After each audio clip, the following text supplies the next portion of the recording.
To this meeting to order, start with the pledge of allegiance.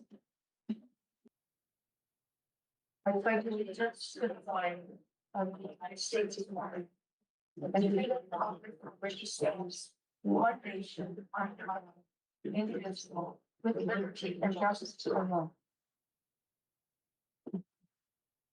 Morning, everyone. Morning. Okay, there was nothing under public comment. I just want to hear that right now. Approval of the last meeting's minutes that were sent out ahead to each of us.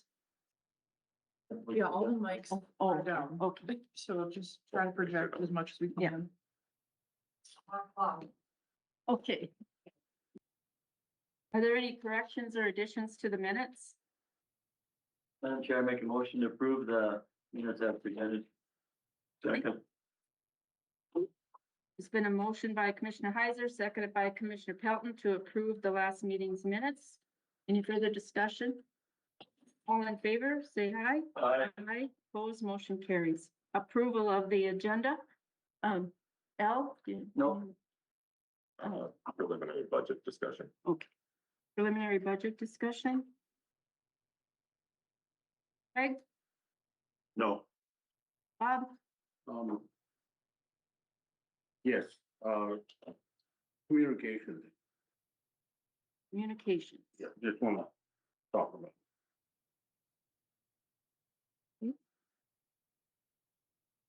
And I just, guess I don't need that.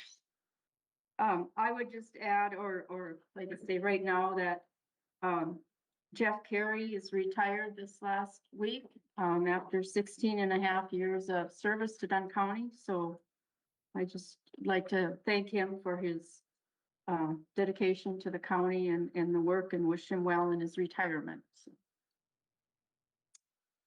All right, that would be all. Anything further? Not, I'd look for a motion to approve the agenda with the changes. Motion to approve. Okay. Motion by Commissioner Clayman, seconded by Commissioner Olson to approve the agenda with the changes. All in favor, say aye. Aye. Aye. Opposed, motion carries. Thank you, everyone. Okay, engineer report, Carl.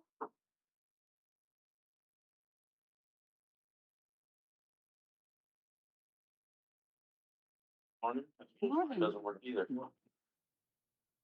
Few things today to discuss.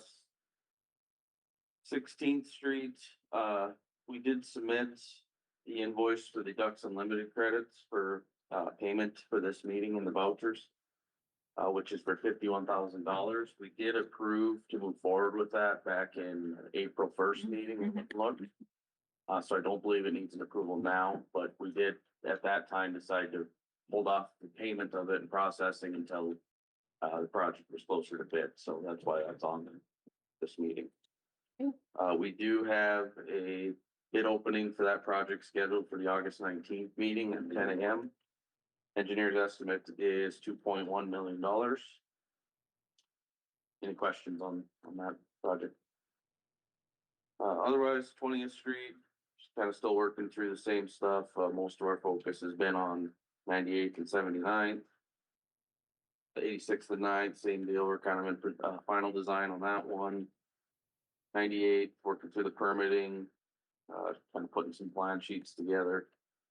79th, working on splitting the project into 2 phases to allow for planning into the 2027 fund.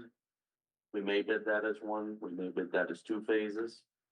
We're kind of leaving the door open for that, but we're making sure we have a way to split that up depending on funding. Also working on putting together the easement documents for that project, and we'll begin securing those signatures in the future. 94th Ave and 14th Street are both about 60% design. For construction projects on the 12th Street Southwest project, Bronco is making good progress. Pipe installations are pretty much complete, and the earthwork is progressing. Need to get a couple more scrapers out there and start moving along a little better. So they're probably going to fall just slightly behind their schedule in the next week or two, but they're still well ahead of the completion date. I do have a pay estimate for that project and I would recommend it for payment for pay estimate number one to Bronco Brothers for the 12th Street project in the amount of $210,000 to $210,936.66. Madam Chairman, I move that we pay estimate number one on 12th Street in the amount of $210,936.66 to Bronco Brothers Incorporated. Second. Motion by Commissioner Pelton, seconded by Commissioner Kleeman to pay estimate number one to Bronco Brothers in the amount of $210,936.66. Any further discussion? We will have a roll call vote. Commissioner Heiser, Yes. Commissioner Olson. Yes. Commissioner Cleveland, Yes. Commissioner Pelton, Yes. Commissioner Dolman. Yes. Motion carries. Thank you. Any further questions for me? Thank you, Carl. Thank you. Thank you.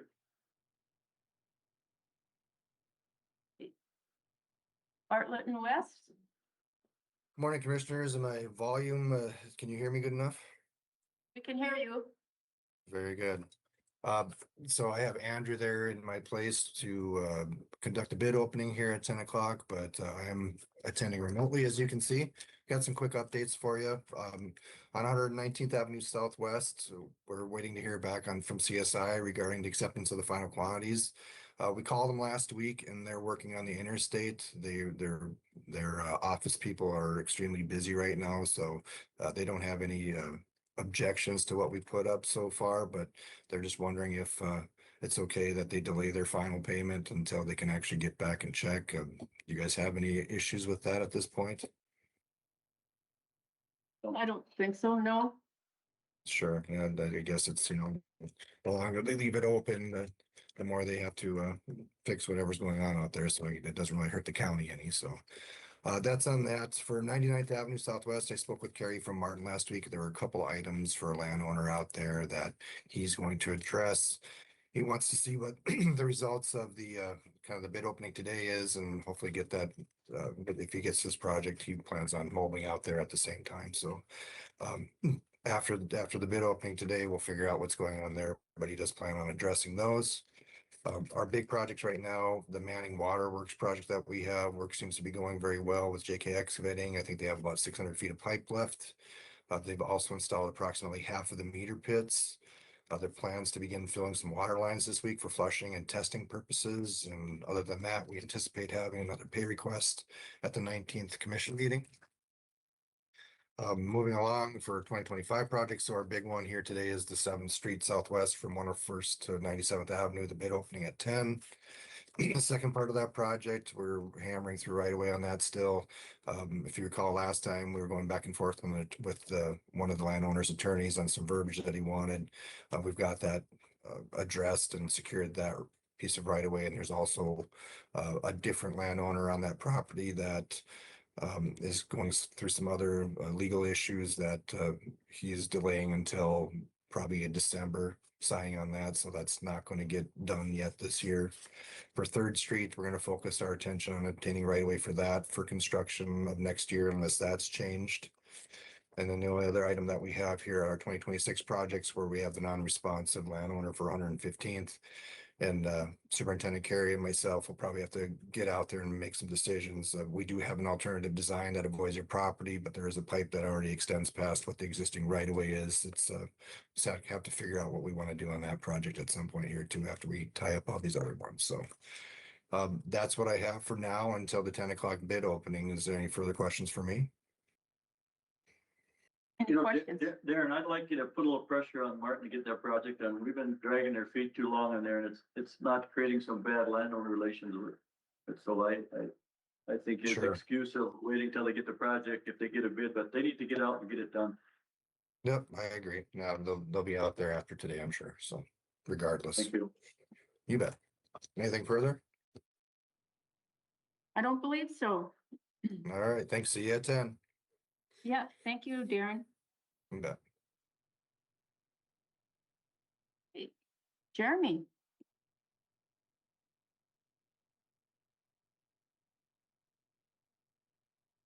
Morning, Commissioners. Just a pretty brief update today. Construction projects, 10th Street, 113th Avenue and 7th Street. The paving phase of that project. CSI has indicated a late September starting date for that project, so that'll kick off in probably 6 weeks or 2 months. The paving itself, I would expect is probably 2 weeks worth of work for the paving. Other project, 92nd Avenue, that was a little bit, it was Schwartz Construction. They're looking at starting sometime in September, we believe. We do have a pre-construction meeting set up for tomorrow at our office at 9 o'clock to go through their schedule amongst other things. Spring Creek Road, Trotter Construction was a little bit on that project. They're probably looking at probably late October for a starting date on that project. 11th Street, that's also being built by Trotter. The rough grading is complete. They may start graveling perhaps next week or probably next week on that project. We do have pay estimate. It's pay estimate number 2. Amount is $298,840.16, which we would recommend payment to Trotter Construction for that project. Madam Chair, I make a motion to pay estimate number 2 to Trotter Construction for $298,840.16. Second. Motion by Commissioner Heiser, seconded by Commissioner Pelton to pay estimate number 2 in the amount of $298,840.16 to Trotter Construction. Any discussion? Roll call vote? Commissioner Heiser, Yes. Commissioner Olson, Commissioner Pelton. Yes. Commissioner Kleeman. Yes. Commissioner Dolzo. Yes, the motion carries. And then the last construction project we have is on 114th. That was bid last meeting. Martin Construction is low bidder. They have indicated an early September starting date for that project, so about a month away on that project. Design projects, we have that Werner projects, which we're looking at bidding later this summer or early fall for that project. The inactive projects remain inactive, nothing new to report on that. And really nothing on the miscellaneous side either, so I think that probably concludes my report. I think I went through all the updates, so. Any questions? Try to answer? Guess not. Okay, Thank you, Jeremy.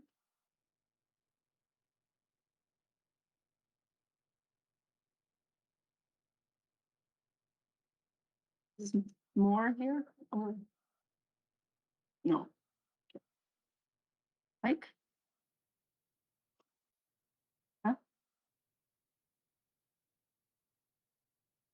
Oh, more construction. Oh, interstate. Oh, sorry. Interstate, There- didn't Didn't have any. report. have anything, yeah, We did have a,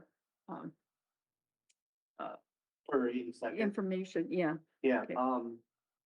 I sent her an email, last week and informed her that we were gonna kind of hold off on that a little bit. Okay. And apparently she didn't get my email. Oh, okay, Her secretary didn't pass it along to her. But okay. I kind of, what we're gonna do, Dave, and I know that's, kind of an interest for you, 82nd. Whether they're designing it, she took it back to, redesign it for 35 mile an hour. We're still gonna end up paying, $7 to $8 million for 35 mile an hour, so I kind of thought that maybe, we could do it as a small road project and we can do it 1 mile to 2 miles at a time. And still have the same design as a 35 mile an hour and save a lot of money. Yeah. 6 million, 7 million. Right. So Mhm. that's why I, Okay, It wouldn't be done as a county, a small project, it'd be done as a county project. county project, yes. Yeah. Yeah. We've been able to save a lot of money and still get the road redone. So, so Mike, I see, more engineering had a, update in here? Is there anything that we're going to? We set up a meeting with them. I believe Lori was gonna set up a meeting with them Okay. for the 17th. Okay. And we Good. find out a little bit more on what's Oh. going on with that. Okay. So then in regards, we do have 2 utility permits. Let me know if Lori is bringing those up. First one is, Andrew and Heather Hauk. Down on 26th Street. That's, Southwest Water. And I recommend approving that. Do you want to do them together or? Or together. And the second one is One Oak. And that is up on 6th Street up by Lois Spain. And I recommend approving that one too. Madam Chairman, I move that we go ahead and approve the utility permits as presented. Motion by Commissioner Pelton, second by Commissioner Kleeman to approve the utility permits as presented. Any other discussion? All in favor, say aye. Aye. Opposed, motion carries. The report on the road department, we're hauling gravel out of the DD pit right now, hauling it to 15th Street. We finished 12th Street, east and west. 15th, we're going east right now. It seems to be working out really well. We haven't had anybody complain, but we haven't had any compliments either, but, and we're hauling, gravel out of the Jaeger pit right now, south of town, mixing it with gravel on 19. And that seems to be working out real well. The Meg guys are on 22nd Street, over in your area, Dave, over there. They're doing a few places over there today, and then they'll be moving over to this area again. I got a couple of guys out mowing. We are going through with mowing, but I am, what we're doing is we're mowing in the mornings. Till noon, and then we shut it down. When the humidity falls and the temperature picks up, and we have to mow. Trying to be as careful as we can. Culvert crew is over in the Halliday area helping Rory right now. Getting a few little jobs over there done. And I guess what's left is I wanted to bring up, did you guys, I don't know, as the commission, did you guys decide anything on road days? Did you guys want anything done planned with that or again, When do we usually hold it? well, it's End of usually, the end of this month, but I don't like this time of the year because you have, the farmers are all out, everybody's combining, everybody's haying, hauling hay. You have 8 layers of flies on all the hamburgers and rocks. So I'd like, if we did it, I would like to do it the very end of October, the beginning of November. I think we'd get a better turnout. Yeah. So I guess you guys can decide that, let me know. That's fine, with me. Yeah. I think that'd be better, like, crew would be in the field. Yeah, we're not as busy. Yeah, I think that would be. Be a little bit more, better relations with the commissioners then too. I mean, you'd have a little better turnout, I think. Just my thoughts. Okay, yeah, well, keep us posted on what you think will work for a day. Okay. And then the other thing was, Scoria Day. You guys wanted to go forward with the 2 weekends again, like last year, or did you guys just want 1 weekend or? That worked better for your guys, didn't it? Yeah, it did. So I had a couple of dates, the 16th and 17th of October. And the 23rd and 24th of October. And that's like a Thursday, Friday, Friday, Saturday. Friday, Saturday. Yeah. You would work for it. Okay, and then we'll post it, and the closer we get, we'll get posters out then, so. And that's all I have. Any questions for Mike? Mike and Craig and I, after our road project, we took a trip up to the mountain, you know, we invested some money in the mag chloride, but it really paid off. I mean, the dust was so hard up there and like Jeremy, in his report said, we're not gonna see a paver till September. Yeah, There's no way we could have dealt with the amount of traffic up there in the dust. It was horrendous. Mhm. So I think yeah, that that's was a money good. well spent. Thank you for getting that done. Yeah. Too bad. That's it. I'm wondering if we should, oh, sorry. Okay. I have a motion that we approve the Scoria days, just so it's a record. So move. Second, Second, motion by Commissioner Clayman, seconded by Commissioner Heiser to approve Scoria days for the dates, the 2 weekends in October, or 16, 17, 23rd, and 24th. 16, 17, and 20. Any discussion? All in favor? aye. Aye. Opposed, motion carries. Thank you. Bye.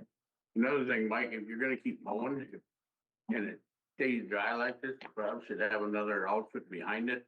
In case something does, you know, another pickup. With fire extinguishers and probably a water system on there in case it does start. Yeah, we can do that. We don't wanna start a fire. Everybody. No, I don't want to be that guy. No. Okay, thank Okay, you. thank you, Yeah, guys. Thanks. Thanks.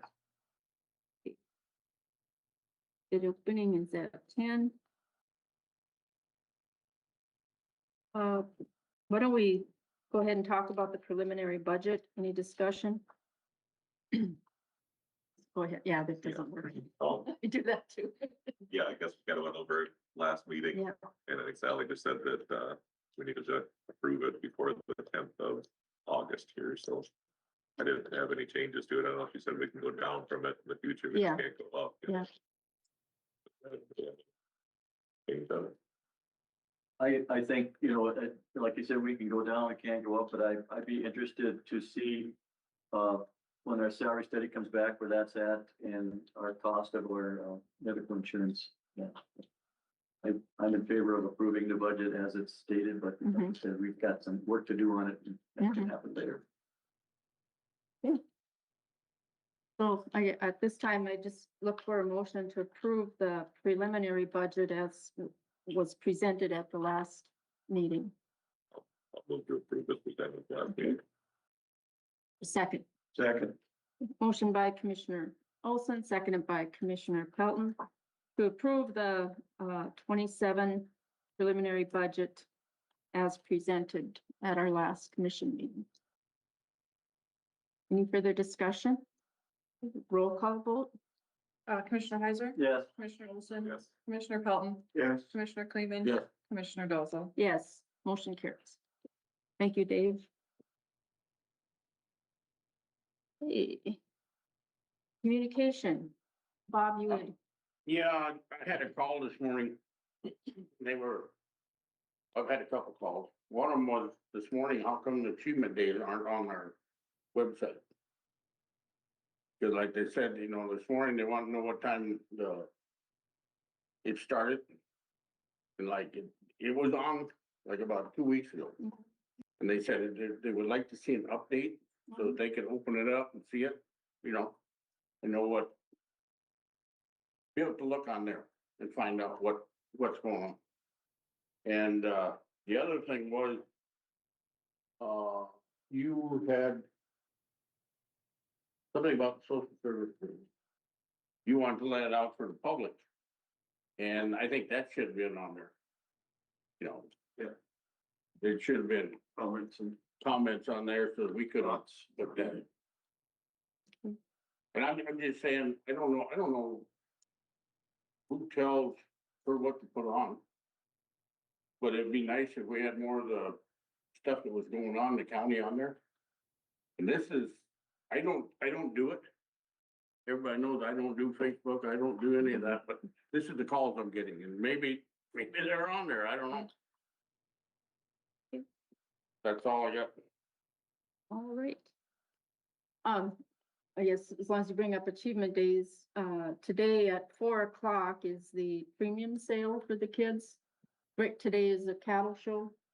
As far as I'm sure, starts at 10. yeah. So just for your information. Thank you, Bob. Hey, unfinished business, weed building addition. Hey, what, I did a little research, I had a contractor over there, building contractor, take a look at it. You know, the floor is good, the foundation is good.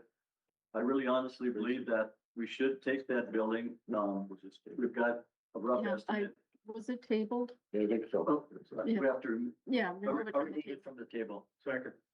Motion by Commissioner Heiser, seconded by Commissioner Pelton, to remove from the table discussion on the weed control building addition. Okay, all in favor? Aye. Aye. Opposed, motion carries. Okay, go ahead. Okay, to keep moving on here, we took a look at it, I think for probably less than $350,000, we can reskin it. Put a new roof on it, put all new doors in, walk doors. And, it's a fraction what we're estimating for adding on just to the weed shop. Not only that, we're coming from 3,600 square feet to 6,000 square feet.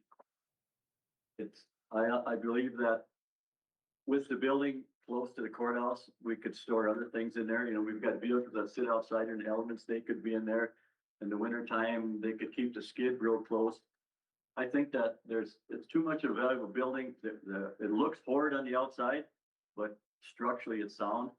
I would recommend to tear off the north part, whatever that was, take that off and we could dress it up, put some wainscoting on it. I feel that as you drive through Manning, you know, if we take that off, it's a hole there. I mean, I think it shows progress and I'd like to see us, just fix that building up and not scrap it. So just for clarification, you're looking at the sample building here, Yes. not in addition to the. No, not put the addition onto the weed building, move there, they can move over here for their storage and stuff. We'd probably have to put a chemical storage in this building for them. And what would work nice with that existing building, actually the south half is already petitioned off. And, I just think it just makes sense to do that and it'd save a lot of money. And we can, get like DG architect or draw up a simple set of bid specs. Number one, so we need a standing seam roof on it and spec the gauge of tin, the doors, and put this something simple together. I've received lots of calls from the public to think, you know what, why destroy that building? We own it. I think it'd be a good property. Like I said, it almost doubles our square footage. Lots of things we can store in there. And I think Jamie said that she was okay moving her stuff over here. So, I know, a few years back, we had, I think J.E. Dunn and JLJG looked at the building, and that was, you know, for a different purpose, but, right. there is some information on what they found with that building. When we first talked about, you know, I don't know what we were gonna do with it. Yeah, I think that was part of it. But to use it more for storage probably would make sense, but there is information out there on some of the things they found when they were. So I think it would be good to look at that and visit more with the weed board, you know, to get their thoughts and maybe, you know, but I think it makes sense.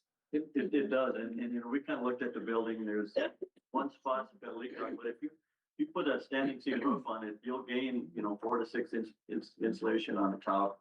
I think it's just something that we gotta do.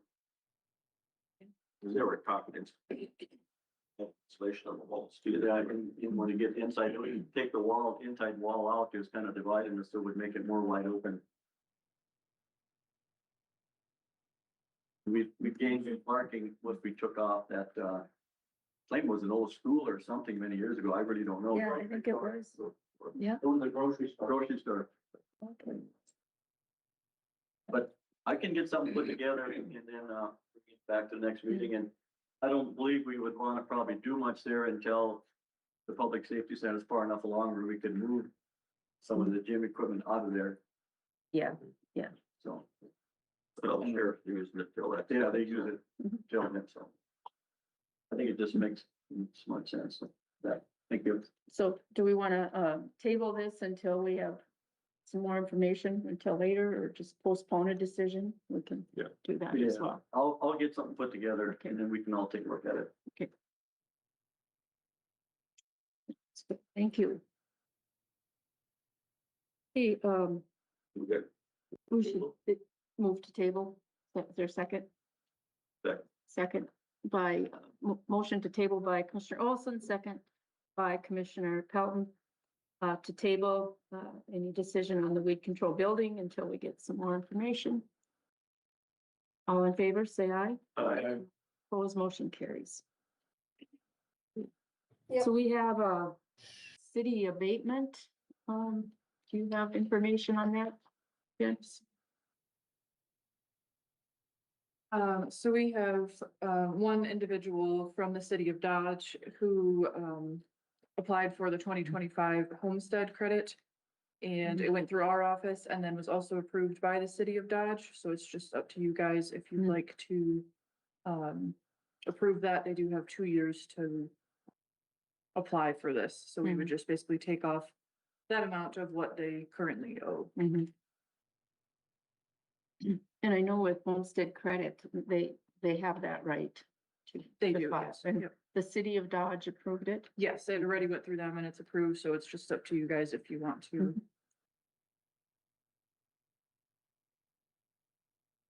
Visions?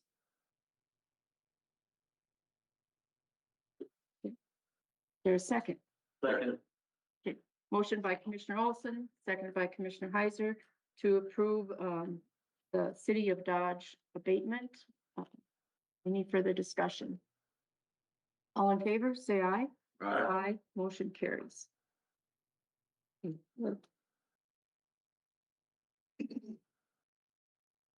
do there. Do we want to look at the vouchers? They were sent out ahead of time. How about this highlighted one in yellow on the first page? Who's that guy? Yeah. Yeah. They turn it in every month.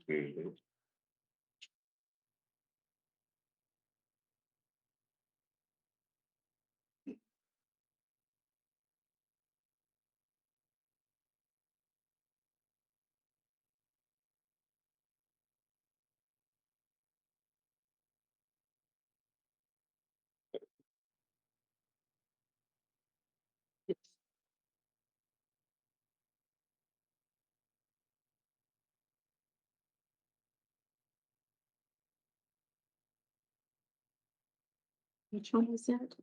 The energy. Oh, yeah. Okay. Park and Rec.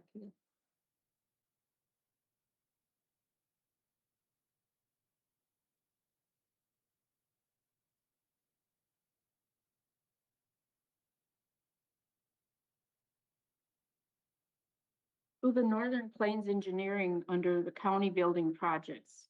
That for surveying or?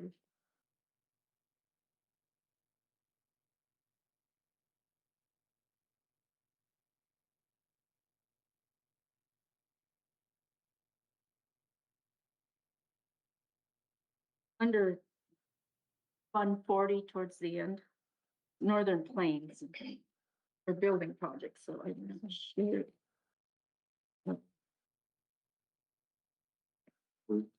Engineering, yeah. I think that was material tested from the public safety. Oh, material testing, sure. Yep. That makes sense. Okay, thank you.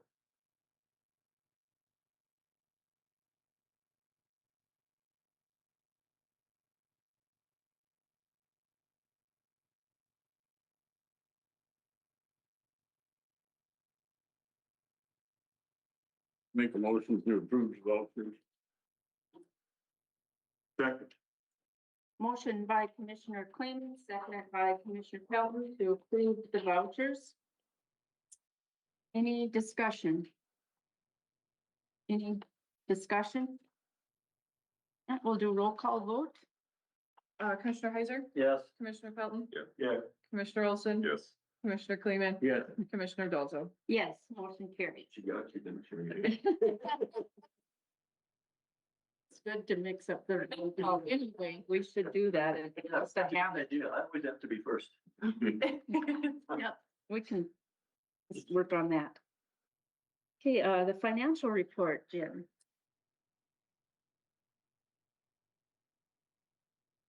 So we just wrapped up the month of July. Rivera Bank is sitting at roughly 7.7 million. The First International Money Market is roughly 21 million. First International Treasurer account, is roughly 500,000. The payroll account for First International is almost at 3 million, but once Sally gets back, we plan on moving 2.5 of that into our CD account. We just need her to sign off on it, so that'll be transferred into our CD account, which is currently at 31, and that'll bump it up to 33.5. The Rivera DDM account is roughly 40 million, which puts us at roughly 103 for the month of July. And the oil and gas was pretty good the last few months. Looks like August will be another higher amount. I think it's around 3.2. And then I think it'll take a little bit, but right now we are currently sitting at 58%. And I think from what Sally has said, we should be above budgeted for the year of 2026. So that's good. Other than that, are there any questions? Any questions at all on the financial report? Thank you.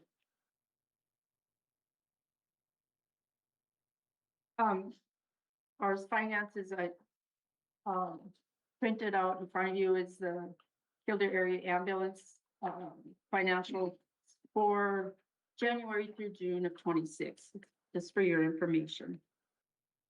And again, as far as the ambulances, we have a meeting scheduled the 24th of August with the attorney that's working on the contract between Halliday and Kildare. The contract where Halliday will, or Kildare will contract for services to help the Halliday ambulance out for scheduling. And so that meeting is coming up. There's been a draft contract presented, and so that's a work in progress.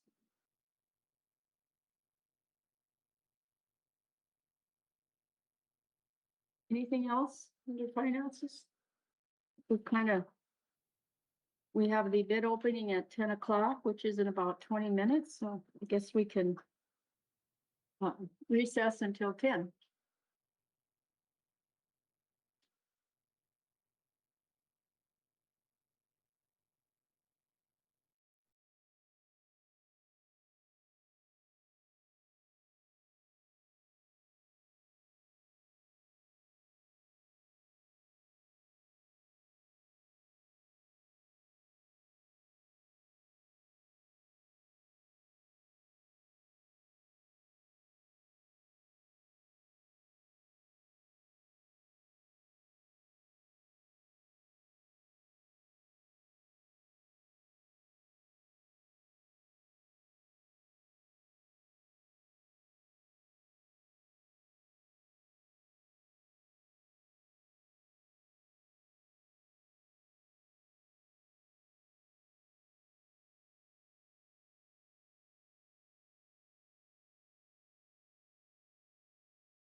Sorry, I was, oh, that doesn't work. No, sorry, I was absent. when you- Not Yeah, loud, yeah. yeah, they're telling me now you guys to talk louder. That's not fair, is it? But, okay. Mike, can you show the screen, please? I wanted to show you just so it makes better sense with the county calendar. When you go to our website, the homepage, you'll see a calendar and Mike is there.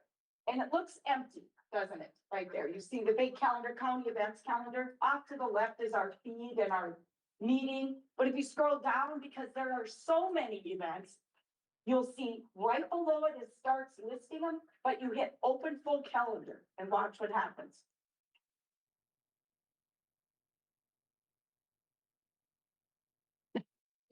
My voice, you guys, sorry. You're there. Every single day is loaded with events. This has been one of the biggest. We're really pleased with it. It took us a couple of years to get the public to start submitting their events. And Achievement Days is there, Bob, and it is there and it was shared on social media. But it's in there. You have to open full events to see all the events. Okay, the thing about it is, can we make it a little easier for the normal people to open it up? Well, And if you aren't computer minded, No, I get it. I get it. The thing is that on the full calendar, you can't possibly fit in, like, let's say you have 10 events on one day, okay? And you've got on your computer screen 10 events, it won't fit in that square. So we have to have you go to a full calendar. And when you do go to the full calendar, you can see it. If there's an event you want to click on, you sure can. I'm not sure how else to do it. but there's a lot of things on there that, do they pertain to the county? I mean, like, basketball games and stuff like that. I mean, I would rather see Achievement Days or, something like, you know, the Sure. road department, that they're gonna do a chloride on one road or something like that, be priority. Okay, And then have your other stuff in the bottom, if someone wants to look and see if there's a picnic at Lake Isle, they can do it. Mhm. But the thing about county stuff, I'd like to see the county stuff prioritized. okay.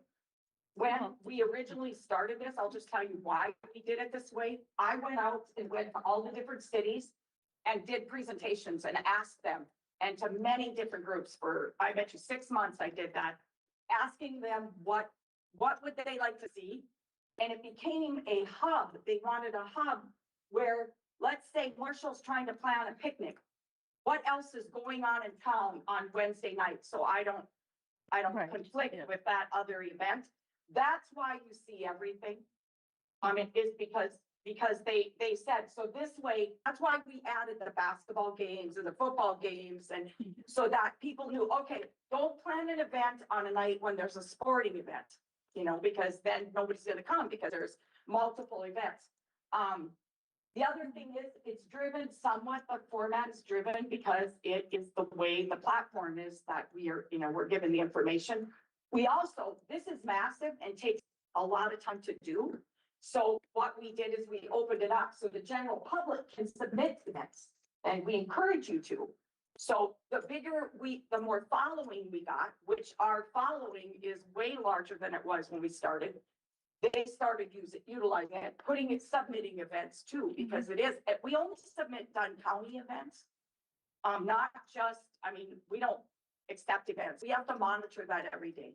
Mhm. And so, yeah, I can talk and see if there's a way we can do something different with that. I have done a instructional video once I did explaining Mhm. how to use open full calendar, but, and if anybody has any ideas on a better way of doing it, I'm open to that. But that's why that became that, because it's the Bible for everybody when they're scheduling events. What's going on? Go to the county. Actually, we have other businesses and organizations.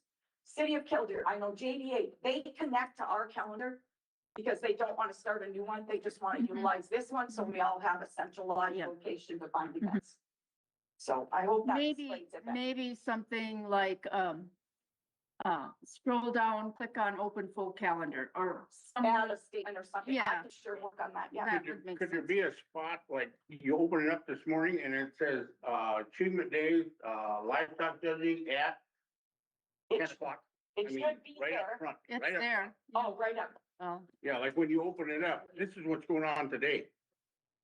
I think you gotta go look through the whole calendar to, I mean, it, You just gotta take your date, like, just, you just gotta go to the, you don't have to go, you just have to pick what day you're looking at, what you want to attend. But I will try to look at that. okay, anyway, Okay, thanks for hopefully explaining that, Okay, and we if anybody has better questions, please call Yeah. over it. Thank you. thank you. get busy Yeah, with you're the, bid opening. It's just a few minutes past 10. So, here we go.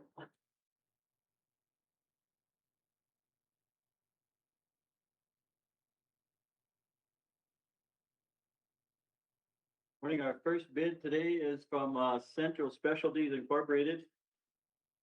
Total all bid items, $2,572,887.95. $2,572,887.95.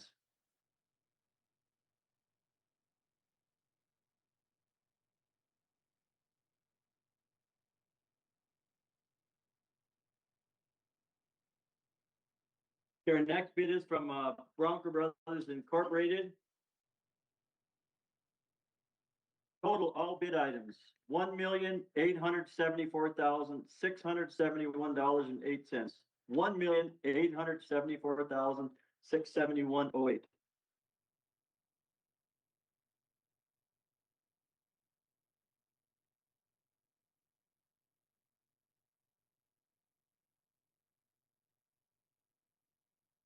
Our next bid is from Martin Construction. Total bid, all items, $2,344,931.68. $2,344,931.68.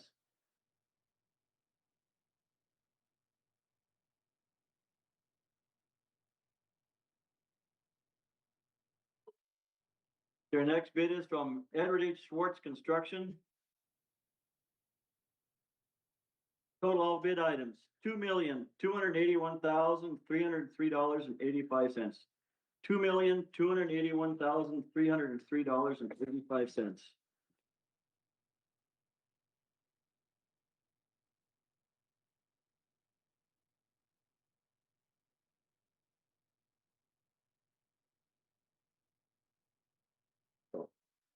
The next bid is from Trotter Construction Incorporated. Total all bid items, $2,377,481.48. $2,377,481.48.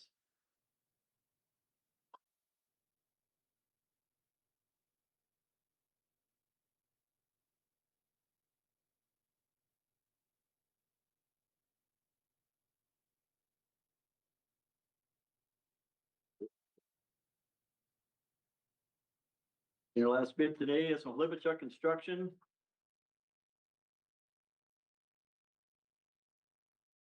Total all bid items, $2,302,790.97. $2,302,790.97. And that's all our bids. Yep. Like to thank all the contractors for the bidding on this project. We appreciate you. And, Thank you. we'll have a report back with the bid tabulations we want, with a recommendation.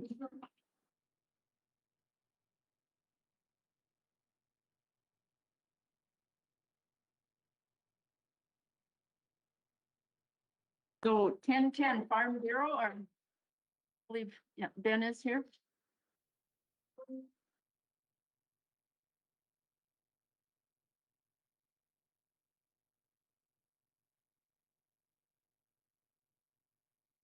Hello. Yeah, good morning. For those of you that don't know me, I'm Ben Murphy. I'm a member of the Dunn County Farm Bureau Board. We'd like I'm here today just to read our statement into the record, I guess. To kind of give a caveat to begin with, Farm Bureau is neither for or against the wind towers. Our higher priority is private property rights. And with that said, I will read our statement. On behalf of the Dunn County Farm Bureau membership, the Board of Directors strongly encourage you to deny the proposed changes to the setback regulations in regards to wind turbines. Farm Bureau is a strong believer in private property rights. As such, we believe increasing the setback distances for proposed wind turbine locations unfairly restricts one's ability to do what they would like to do on their own private property. Allowing 1 mile and 2 mile setbacks from a proposed wind turbine gives landowners who may be opposed to the development the ability to take away from the freedom of the neighboring landowners who may want them on their land. Increasing these setbacks sets a precedence that could diminish the property rights of every landowner. This could open many doors to increasing setbacks on livestock operations, confined animal feeding operations, view sheds, mines, gravel pits, oil wells, and the list could go on and on. By allowing landowners to stand on the edge of their property, looking away from their property, and allowing them to control what happens that far away from their property is wrong. Landowners should stand on the edge of their property, look towards their own property, and that is where they can have a say on what happens there.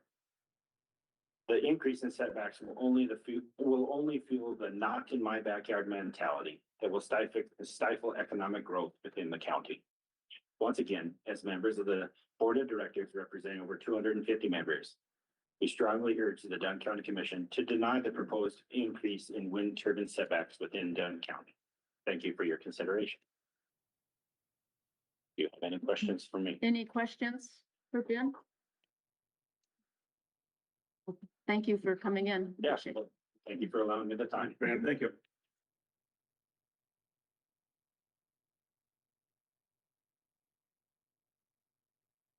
Ben, okay, the second reading of the wind energy ordinance, Sandy, do you want to come forward? Yeah, we probably should, 10:15. Okay. We got a few minutes. I guess while we're waiting, just an announcement, tonight at 6 o'clock is the Southwest District Health Unit, Joint Commission meeting where we, approve the budget or discuss the budget with the counties that are a part of Southwest District Health, and that's in Dickinson for the commission, so just a reminder there. And then, one other thing, the food pantry is, the food pantry and Roundup are starting, community meals. It's gonna be through the elder care program and Great Plains Food Bank. It's starting, I believe it's September 1st. So, we're excited about that. Brenda Sinis is going to be the cook. It's kind of open to anyone and it'll be 3 days a week. We have that right in front of me right now, but, stay tuned. And that'll be on our calendar as well, so. It looks like we've got 3 minutes to wait to officially talk about the second reading of the window.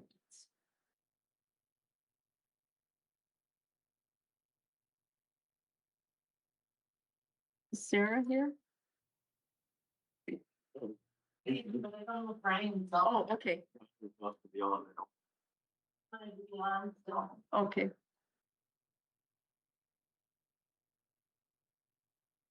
Sandra?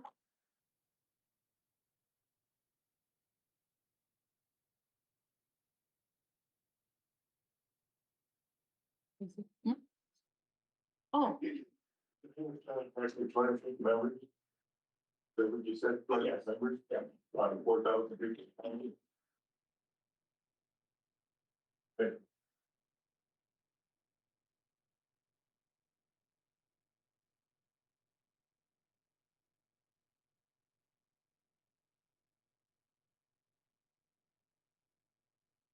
I have a question. I was wondering if the members, how would you take a poll of representative everyone?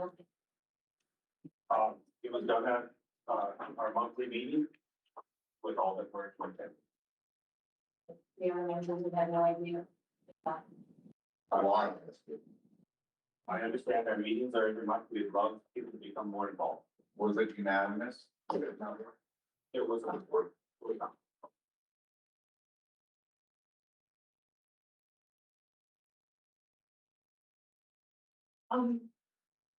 Is there, is there a copy of your proposal available for us to read on copy? Of the letter I just read? Yeah. I believe we can make one available. Okay. Ben, could you probably get Luann and get your meeting dates on the calendar too? Then if people want to go, they can. Yeah, we'd love, like I said, we'd love to have more participation. We have a hard enough time getting the entire board to show up, let alone any members. Anything.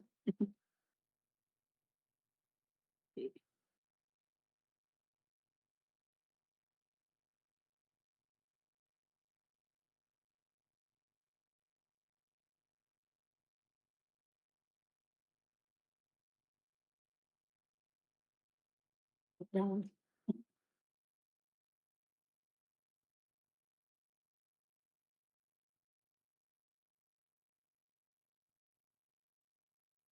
Hey, it's 10:15 and on the agenda, we have the second reading of the wind energy ordinance. Sandy, you wanna?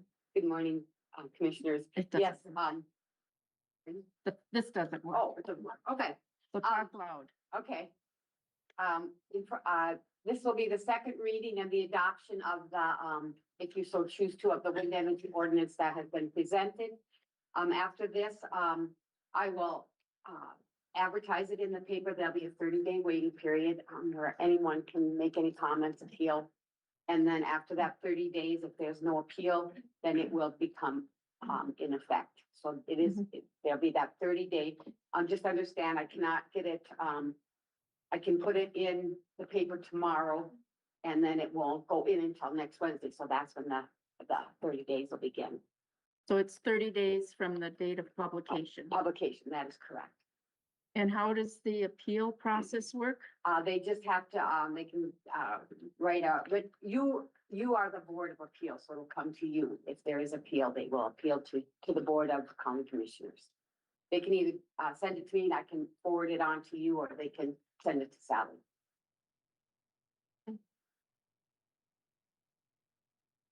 And after the 30 days, Then that It's the adopted. ordinance will be what it is. are there any questions for Sandy? Any questions? I get, it was not in German. And not the last meeting, but why is it a 2-mile setback? Why did they come up with that? I'm kind of, So that's what the steering committee came up with. We have Al and Craig that were on the steering committee, and that's what they came up with.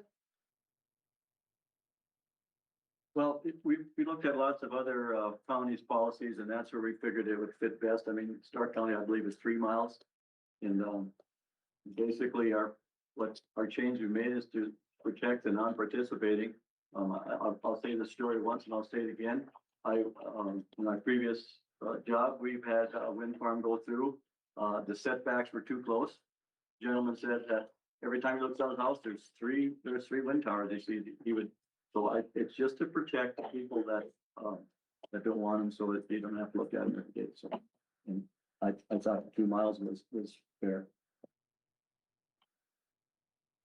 Commissioner Kleeman, also, there is in the ordinance, there is a variance where they can come and they can do a variance to make it closer. yeah, I read all that, but I was just wondering why the 2 mile? You know? And Stark County has 2 miles too. Yeah. They got 3 miles. Commissioner Heiser, what was the setback in Stark County prior to them changing? There's somebody in the crowd that might know that. I see.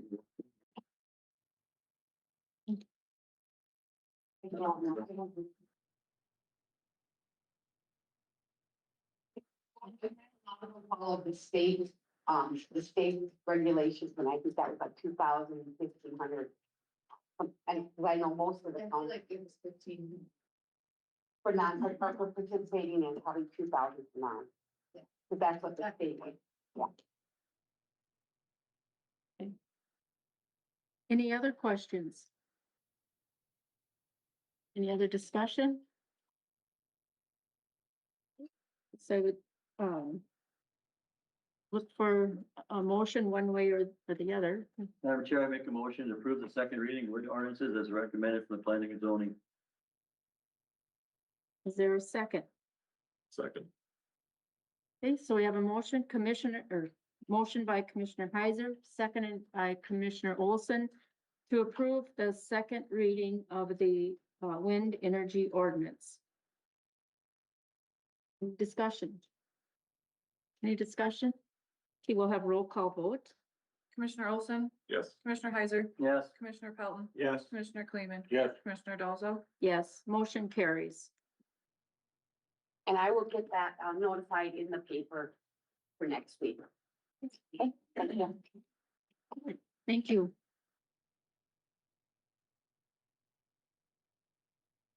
Yes, that brings us to the end of our agenda. Oh, yeah, Desi, I'm sorry. I'm looking down below. I know. Down. Trying to get over to 14:30. Hey, Desi, I'm sorry. I'm looking at all these check marks down here. Sorry, I thought I heard my name, but I wasn't sure, so. Yeah. There you are. Then what So you'll do I have do? to speak very loud because we I am not good at speaking very loudly, so I will put do on my your, best. put on your outside voice. My outside voice. So I had presented you guys with a packet. It should have been at your chair when you got here this morning. There were several things in it. To start, you have the 2027 payroll and holiday calendar in your packet. Yep. I did work with the auditor's office to determine the payroll dates, especially in consideration of holidays when they fell on a Friday. So I am just here to look for approval of that calendar so we can get it posted out. Do you guys have any questions?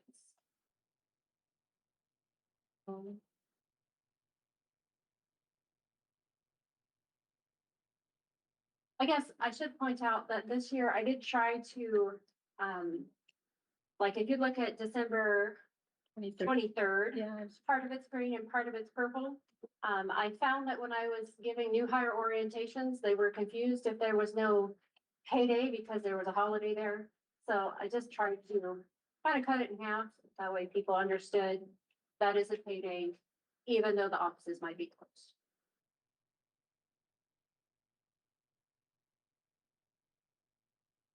So is the 23rd open? The courthouse is open, Yeah. but the road department Right. is closed. Correct. Yes. So we would need a motion to approve the 27 calendar. That's all move to approve the calendar 2027. A second. Motion by Commissioner Felton, seconded by Commissioner Heiser to approve the 2027 calendar. Any discussion? All in favor, say aye. Aye, opposed, motion carries. Thank you. The next thing up on my list is, I would like to request permission for out-of-state travel to attend the Public Sector Human Resource Association Conference, which is going to be held this September. About a week and a half ago, I think I sent this packet out to you in an email, so you've had time to review it, but it is also hard printed for you today.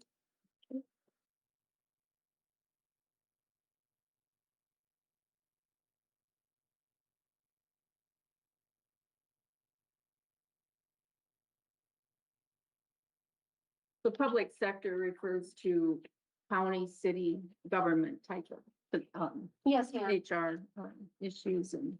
In the past years, I had been a member of SHRM, which is an HR organization that covers everyone from public to private. And in the last 2 years, I chose to move my membership to this organization because it specifically deals with local government HR issues. And I found it to be more beneficial.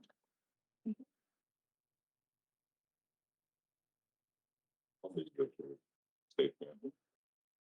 CHRA mentioned to Desi. There a second? I'll second. Okay, motion by Commissioner Olson, seconded by Commissioner Heiser to approve out-of-state travel for, the HR director to the PSHRA conference in Portland, Oregon, September of 26. Any further discussion? Is there a amount for that? Pardon? You have that amount, An amount, it's $1,400. 1400, okay. All right. We will have a roll call vote. Commissioner Heiser? Yes. Commissioner Olson? Yes. Commissioner Pelton? No. Commissioner Kleeman? Yes. Commissioner Dolzo? Yes, motion carries. Thank you. Two other things I would like to bring to your attention. It wasn't on the agenda, but I did send out this packet to you guys about the healthcare premium increases. So I just wanted to take a moment to see if anybody had any questions. I am available anytime to go over and help answer any questions you might have about. There's a lot of information in this packet, and unfortunately, it's very tiny. Which is why I emailed it, so that you could possibly make it bigger and be able to see it better.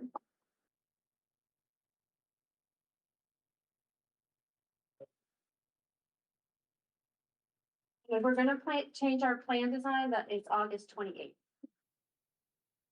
So it would be my intention to bring that on the agenda to the next meeting. So I, I came in yesterday to visit with Desi about this, so I understand it a little bit better. And looking at all the options and looking at mitigating our cost increase and also maybe helping our employees somewhat, the option 4 seems to be the best to me. If it looks at like a 9.40% increase as opposed to keeping it the same at, is that 13% or something like that? 9.76. Oh, 9.76, okay. So, the option 4B, the deductible goes down for the employee. The out-of-pocket maximum goes up a little bit, but not significantly. And at the same time, those people that would reach out-of-pocket maximum also have less of a deductible to meet, so, I guess I would, look at that closely before the next meeting. Some are, the costs go way up and the out-of-pocket maximum goes way up, and I don't think we want to do that for our employees. Correct. So for 2027's plan design, we do have the option of staying exactly like we are, but for 2028, we would need to choose one of the standardized plans, which is, in my opinion, makes it more critical to choose one now when it could benefit the county as far as premiums go. The other thing with this option 4B is we go to a tier system where the insurance can be employee only, employee plus spouse, employee plus children, employee plus family. So there's really no difference in cost to the county, but it may be a benefit to us down the road to do this. Can you Yes, explain ma'am. that? So moving to, right now, our tiers are employee only or family. So for example, I have myself and my spouse, so I'm on a family plan. If we moved to the 3 tiers where you have employee only, employee plus spouse, employee plus child or children, and family, that would be able to give us a better report out of what our demographic looks like. It's like Chairman Dolwell stated, it wouldn't change our increase for this year, but for future moving forward, it would be able to give us the correct data. And then an employee plus children doesn't cost as much to insure as an entire family. So we would have better data that way.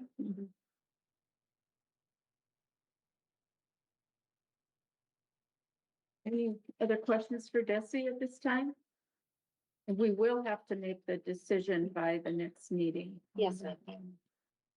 18th. Chairman, should we kind of ask the employees what they would prefer? In regards to plan design or Right, like tiers? if they want a family or if they want a individual, or just, Oh, employees have the option of whatever they choose. but I mean, yeah, for us to take, Right now, they've got, single or family. Correct. That's their only choice, single or family. Yes, sir. family, is the only one, right? Those are the only two choices we Okay, offer at this okay. time. Guess I look for a motion for one of these options or else to table until the next meeting.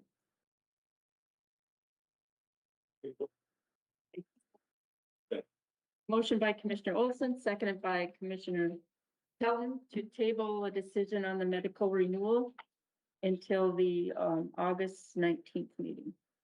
Okay, all in favor, say aye. Aye. Aye, opposed, motion carries. And I do have one update, which speaks to Commissioner Heiser's comment earlier about the salary survey study. So I did get an email from Matt and his expectation is to have a draft ready for the board by next week. So once I get that, I can get it disseminated out to you. Yeah, that's good, Thank thank you. Okay.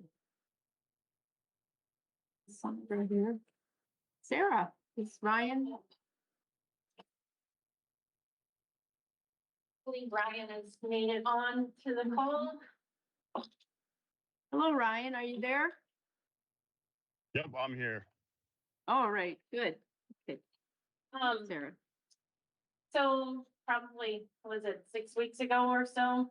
I came in because there was a request for pit allowances. And, since then, the weather has changed considerably. We have had multiple 100-degree days and, the fuel has increased as far as fire fuels in the county. And all of our neighboring counties have updated their burn restrictions again just this week. Mackenzie County did a total burn ban. Stark County has a few allowances.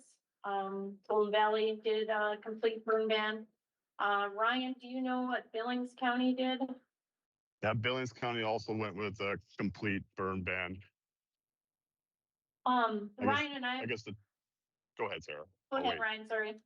Okay, no, I guess looking at things like you presented with our fuel load of what we're seeing out there and our fire behavior in the western part of the state, and then yesterday, as you see the news, even on the other side of the river, so to speak, and how things are going, we are very concerned with what could possibly happen. And hearing the extended forecast for weather, it doesn't look good on those of us that go out and fight fire because the job security might be there. And with everything going on nationwide, with approximately 30,000 wildland firefighters assigned to those current fires, the governor should be working on getting a declaration together soon to make sure we have extra help here at home as well. So there's something that we're presenting and to try to communicate that we are aware of what's going on. All of us chiefs in the area and in beyond our mutual aid districts are communicating with each other on a daily basis at times to make sure we have enough resources to help in case something does happen. And we are all, not just West Dunn, so to speak, in Dunn County, but are very grateful for our public works departments that also help us when times of need for whatever may be happening too. So we're here to communicate and present that we are aware of what's going on, but would like to go ahead and get a declaration put in place to help kind of restrict what may or may not happen, so that there are times where we are multiple fires that maybe we can prevent one or two from happening as we move forward at this time. I'd like to add that both West Dunn and Halliday in Dunn County, I'm not completely aware of all of the fires on the southern tier of the county, but Halliday and West Dunn have been extremely busy in the last 2 weeks. They've done a great job of getting out quickly and getting the fires out quickly, to prevent, things that happened, a couple of years ago.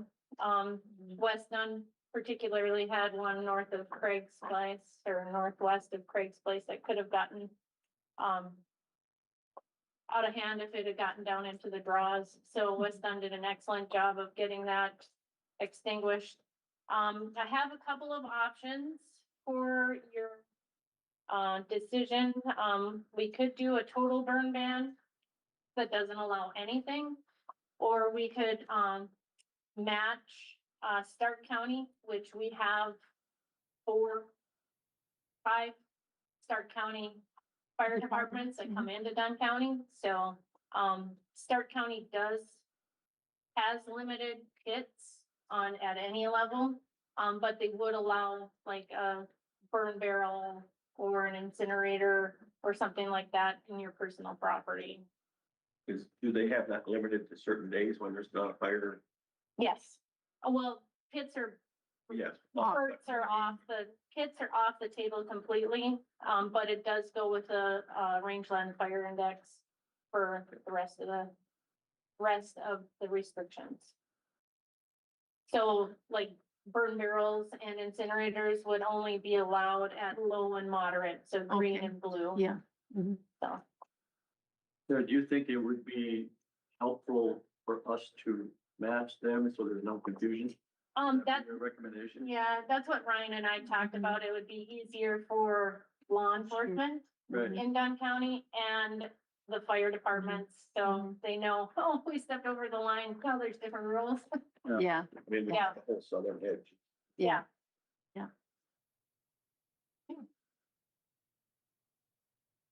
Well, I move that we go with the option then of, when we match what Stark County's got, where they would be a total ban.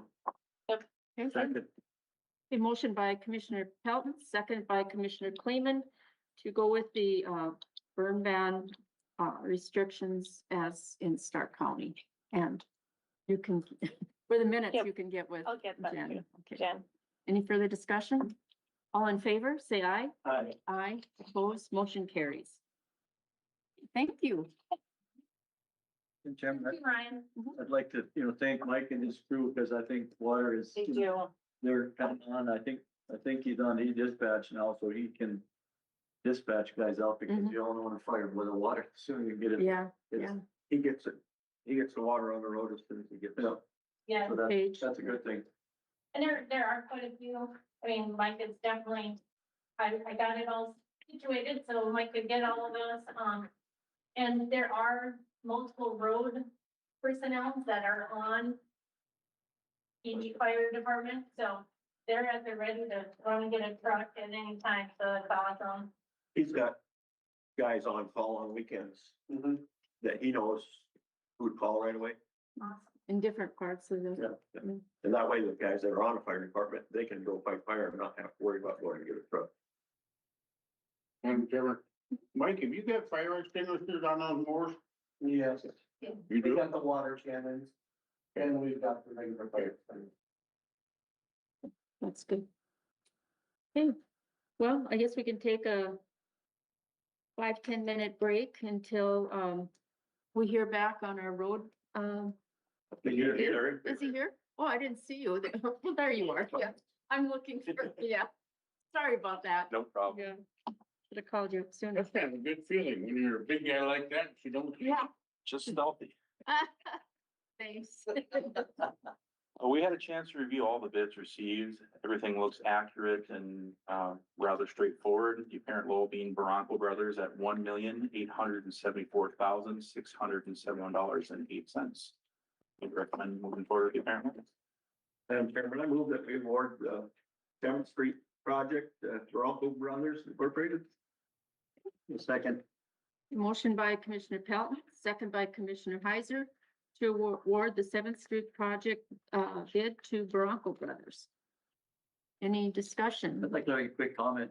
If you go down and look at these bids here, I mean, you can't get them on a 2.2 million. You can't get them any closer than that. Yeah. I swear to God, there's somebody looking over somebody's Yeah. shoulder. I mean, that's good bidding, or a good set of plans. Everybody understands it the same. It's a very tight set of numbers. Yeah. And that, we've never seen that. Yeah, that's good. Yeah, it was close. And every one of these bidders could say, God, I should have knocked this off. I could, Yeah. Wait, You know, So- so I was gonna say too, I forget your name. Andrew reminded me. Yeah. I don't know if you guys realize that there is 2 miles of gravel that's included in that bid. For 99, mm, Good deal. so it's Yeah, that's better, yeah. way better. excellent. Okay, so we have a motion on the table. There's no more discussion. I'd look for a roll call vote. Commissioner Heiser? Yes. Commissioner Olson? Yes. Commissioner Pelton? Yes. Commissioner Kleeman? Yes. Commissioner Dalzo? Yes, the motion carries. And Cassandra is on for 10:45, so a few minutes. Thank you.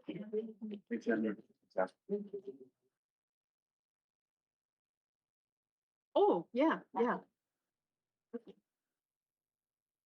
While she's getting her, would you sign this one, Tracy? Oh, yep.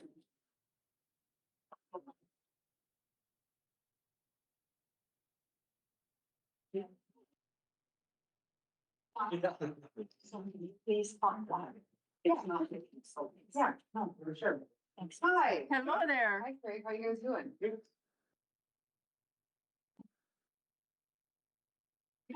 Thank you. That's good. Watch out for it. Morning. Good morning. Thanks for coming in. Yeah. I'm glad I could get on the agenda quick. I didn't know you guys had a meeting this close coming up. So, for those of you that do not know me, my name is Cassandra Altringer. I'm one of the family nurse practitioners at our Cold Country Community Health Center Clinic in Killdeer. I've been there for over 10 years now. About 6 years ago, I took over our department for addiction medicine. A lot of people in our county don't even know that we have that service in Killdeer, but we do. I'm basically here just to share some information with you guys. I don't know how up to date everyone has kept with what's going on right now federally or on a state level. But we've had some changes over the last week that have happened. On a federal level, the DEA made a substance called 7-OH or kratom. I'm not sure. Are you guys familiar with that? Have you heard about this much or anybody? Yes. Yep. So 7-OH on a federal level was made a Schedule I controlled substance. Basically, what that means is there is no medicinal purpose and the abuse for that is high. So that'll be in effect on a federal level for about 180 days. Governor Armstrong and his board, they have followed suit, which is wonderful with that 7-OH product. And this is all, this is not things that are permanent yet. And what I want to ask of you guys basically, is just to absorb the knowledge, basically, I want to share. I don't know how many of you are aware, but we do have these substances available at our convenience stores in Killdeer. The majority of the patients I have seen in my addiction medicine program in the last 8 months have been primarily for kratom and 7-OH. A lot of the people that are using, they are community members in Dunn County. A lot of them are truck drivers. A lot of them, if they do not live in Dunn County, they are people that are employed here. So, big concern there. When people come to see me, they are usually at a point that they cannot pay their bills. They are struggling feeding their children. They cannot function at work. That's when people come to me because they are at a point where they kind of have run out of stops. They can't afford to buy the substance anymore. So basically we have addiction counseling available at Cold Country. And I prescribe a medication that basically helps taper them off of kratom or 7-OH. They're able to stop using that. And then we eventually taper them off the medication I give them, which is called Suboxone. For those that don't know, kratom and 7-OH work in our brains the exact same way that opioids do. The thing I'm going to share with you that my husband told me to share actually, because it helped him understand the severity of this, is that when people overdose on kratom or 7-OH, you can give Narcan. So, you see the respiratory depression, stop breathing, you give Narcan. But when you give Narcan to someone on 7-OH or kratom, we're not talking one administration, we're talking 5 to 8 to bring people back if they're at that point. So I just want you guys to be aware this is here. This is in Dunn County. I see a lot of it in Killdeer. Since the beginning of the year, I have reached out to the Western Choice Board, Cowboy Station, you know, the places that carry the products, just so people are more aware. When people come in and see me, they do not use these products with an intent to abuse something or to get high. It's usually, I don't know if you guys ever seen the 5-hour energy shots. They look a lot like that. Truck drivers will generally use it to get an energy boost, is what people tell me, but then you eventually see them taking, you know, 5 to 20 shots. My husband worked for ND Energy out of Dickinson. He did a lot of local work in Dunn County. There were people buying, and this is just Kratom, not the 7-OH, by the case. And you would see people take 10 to 15 shots in one 12-hour shift. So that kind of gives you an idea that people build a tolerance, kind of like they do with opioids. Okay. So this is something I've been dealing with in our county probably for the last 3 years. The last 8 months have become very significant. Now there are people coming from our surrounding counties that are seeing me as well in Killdeer, to basically help them get off the substance. Now that this has happened in our state, now that they are pushed, like they're taking Kratom as of 5 p.m. today, they're taking it off the shelves. I anticipate we are going to see probably an influx of people that probably need help getting off the substance. So I just wanted to spread the awareness to everybody that we do have those services available here. So if you know anybody, if, you know, just disseminate the knowledge. That's basically what I'm looking for. I want people to know that we have the resources in Killdeer, for our county. So that's the main reason why I wanted to come in here, was just to make you guys aware. Like I said, about a third of my patients right now are people that were on Kratom or 7-OH. The big difference is, this is how I've explained it to people, because a lot of people don't understand. So Kratom and 7-OH come from a plant, okay? Southeast Asia, that's where the plant comes from. We're not talking, you pick a leaf off a tree and eat it. That's not how it's done. When Kratom is made, it's manufactured. Powder, tablets, you know, and people will use that to the effect like opioids. Little doses, you might get some energy, larger doses, sedative, euphoria. When people come off of these things, it's usually hallucinations, paranoia, that type of thing.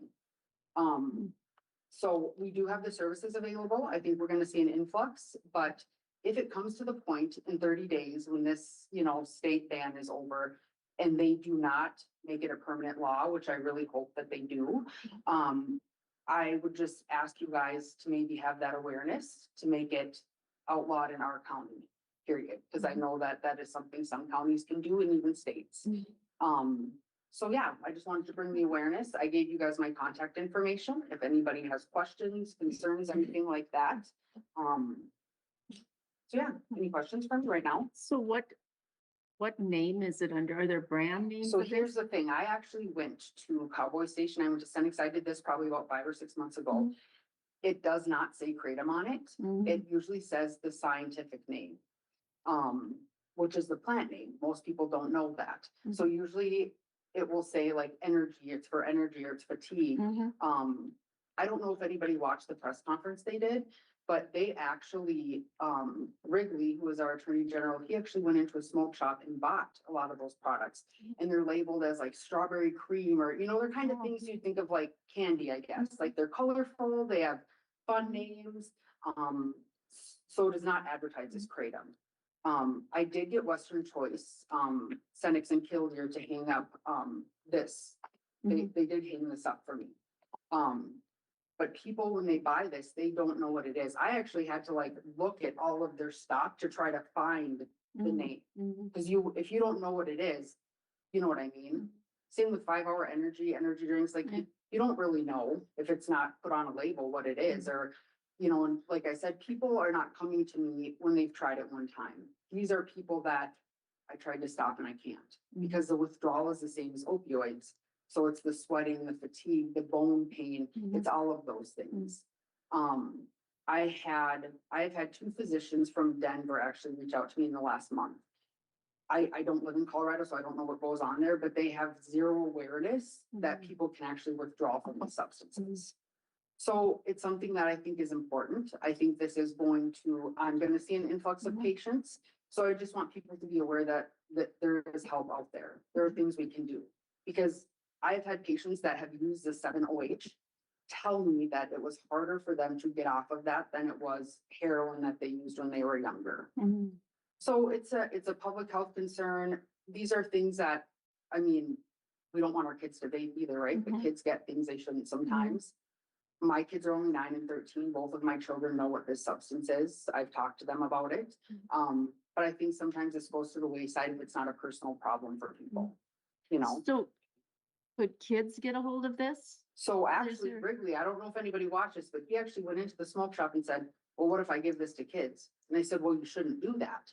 And he said, well, that's not the purpose, but just like alcohol, anyone could go into a convenience Mhm. store, buy it and give it to a kid, same with vape cartridges. But the stores can't sell, or couldn't So sell. there's actually no regulation. Oh, that's what I was But wondering. Senex told me that they would not sell it to anyone. It used to be 18, and then about 3 months ago, they told me they wouldn't sell it to anyone under 21. Oh, okay. So that's what they are trying to maintain, like on their level, I guess, at the store. But now it'll be, Now it'll all, as of 5 PM today, it'll all be done, at least for the next 30 days. And they go back into special legislation on September 2nd, so I'm hoping that that just, you know, Mhm. that stays the way that it should. But I just want you guys to be aware, there's big uptick in Dunn County, for sure. So it's definitely here, so I just want the awareness out there, and if you guys know anybody, please send them our way. We are happy to help in any way we can. So the stores have to take anything out that contains it. That contains the plant. And I was I've met Governor Armstrong when we opened that clinic in Kildare. He actually came out here and met with all of us. I do feel that addiction medicine is probably the number one thing I do in our clinic that saves people's lives. And we're talking, people go from seeking out whatever substance they're using to being able to work and pay their bills and raise their children. I mean, that's pretty Mhm. much everybody's livelihood, right? You work, you pay your bills, you do whatever you need to do and enjoy life. Mhm. You take someone who is in active addiction and put them in a place where they can be a productive member of society, and that changes the game for everybody, society as a whole, really. Mhm. So yeah, as of 5 PM today, it's off the shelves, and because it's emergency order, it's only for 30 days, so I'm hoping that on September 2nd, that sticks. And you said Narcan works. Narcan will reverse work. If someone goes but it- into respiratory depression, just like they do with opioids, you can give Narcan and that will bring them Mhm. back if they stop breathing. So we have a Narcan, box, in the ambulance hall. It's, in the entryway Mhm. there for if Yeah. needed. Yeah, Yeah. no, for sure.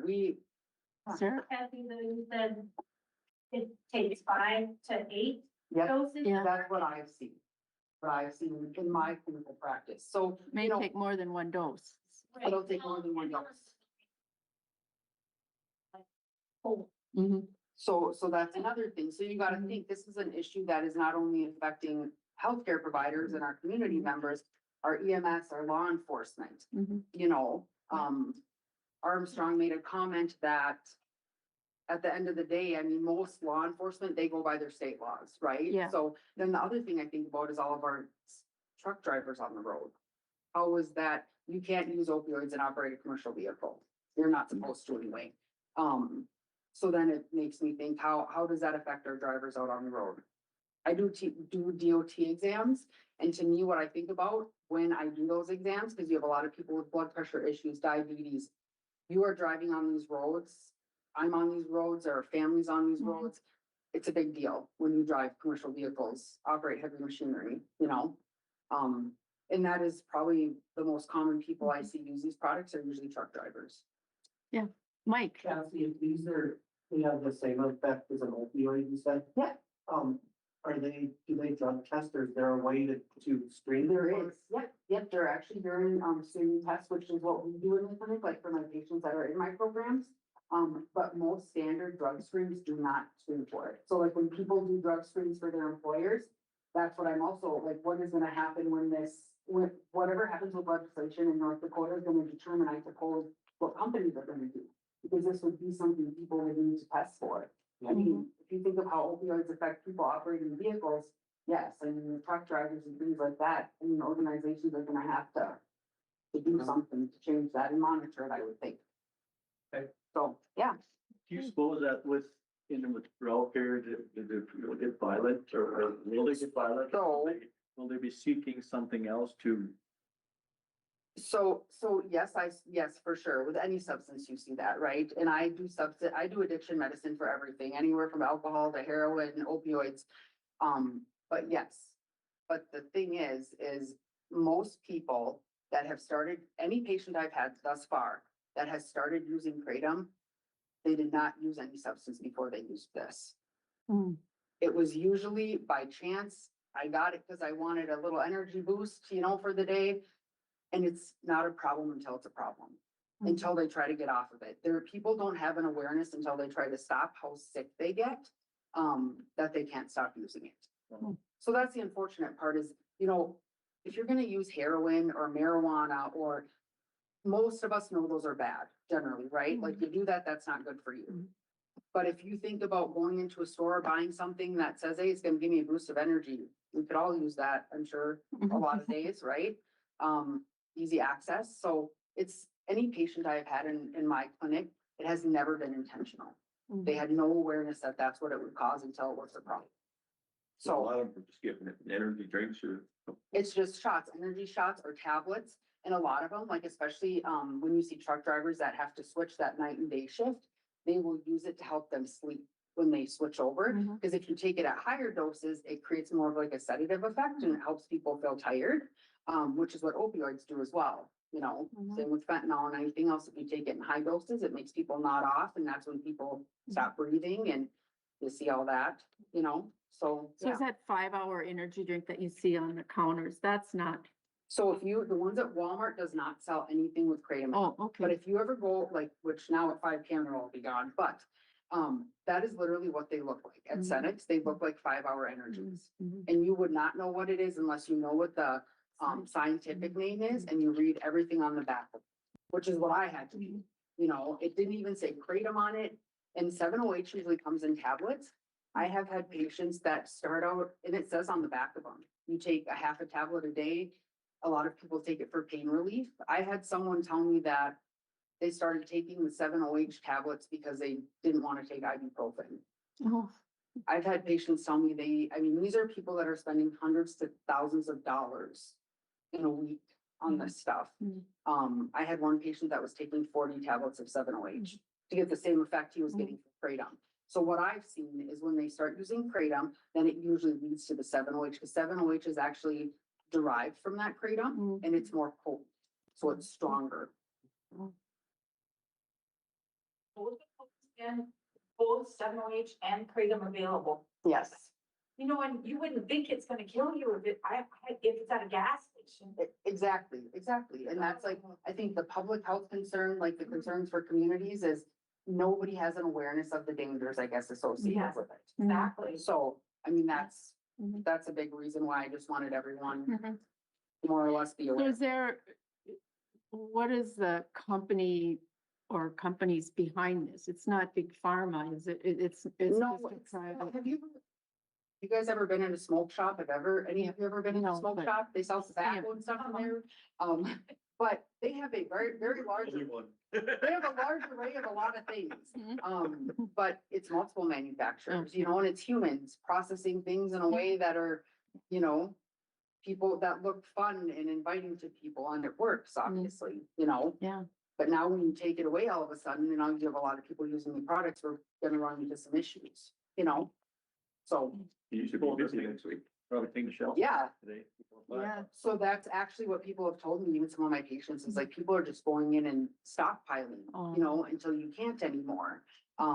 So, I'm ready for it. I'm waiting for it. I anticipate it, to be honest. So is there like a buyback program for like the C-stores and stuff? That's what I kind of wondered, because honestly, when I talked to Jimmy Reese about it, he told me that they actually took those products off their shelves okay. and they put them back because people were requesting them. Oh, But he didn't, nobody knows. You buy stuff that sells, right? Yeah. Or that people want. Less than. oh, less. Go ahead. Where are they manufactured? Where's this product manufactured or this chemical? All over the place. Does it Different come- states. Southeast Asia is where the plant comes from. So in Asia, they actually they'll take the leaf right off the tree and they would use it in tea. But in true human fashion, right? We find ways to alter things. So then you concentrate it and you put it in powders and tablets and, whatever else we can and you concentrate it. Then it creates a little bit of a different effect. Mhm. So, Well, thank you for coming in. yeah, thank you Good guys for having me. information. You guys have questions or you know anything that needs anything, please send them my way. Okay. Yeah, I know. Yeah. Well, Especially thank with school you. starting. Yeah. Yeah, have a All good day. right, guys. you too. Thank you. Yeah. Okay. Motion to adjourn? Yeah. The motion to adjourn, is there a second? Motion by Commissioner Kleeman, seconded by Commissioner Olson to adjourn. All in favor? Aye. Meeting adjourned at 10:59. Yes, you know, you guys still weren't sitting here.